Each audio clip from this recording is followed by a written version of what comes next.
Rose preservation. Hi అందరికీ.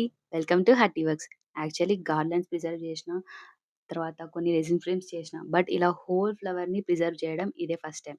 3 sizes ఉన్నాయి దీంట్లో. బట్ ఇప్పుడు ఈ 2 సైజెస్‌ని మనం చేయబోతున్నాం. రెసిన్ హార్డనర్ బాగా మిక్స్ చేసి ఫ్లవర్‌ని డిప్ చేశాను. యాక్చువల్లీ టోటల్ ప్రాసెస్ రికార్డ్ చేయాలి అనుకున్నా. బట్ వీడియో ఆన్ చేయడం మర్చిపోయినా. సో, డైరెక్ట్‌గా డీమోల్డింగ్‌కెళ్ళిపోదాం. బెస్ట్ పార్ట్ ఏంటో తెలుసా రెసిన్ ఆర్టిస్ట్‌లకి? డీమోల్డింగ్. ఫినిషింగ్ చాలా బాగా వచ్చింది. బట్ ఒకటనిపిచ్చింది. కస్టమరు వాళ్ళ నేమ్స్, స్పెషల్ డేట్ దాంట్లో రాయమని జెప్పారు. నేను గోల్డ్‌తో రాసినాను. బట్ బ్లాక్‌తో రాసి ఉంటే ఇంకా బాగా కనిపిచ్చేదేమో అనిపిచ్చింది. బట్ కస్టమర్‌కి చాలా నచ్చింది. ఎనీవేస్ 2 క్యూట్ రోజెస్‌ని ప్రిజర్వ్ చేశాను. సో, మీరు కూడా ఇలా ప్రిజర్వ్ చేయాలి అనుకుంటే డీఎం చేయండి. అడ్రెస్ సెండ్ చేశాను. మీ రోజుని పంపించండి. Okay. Thank you so much.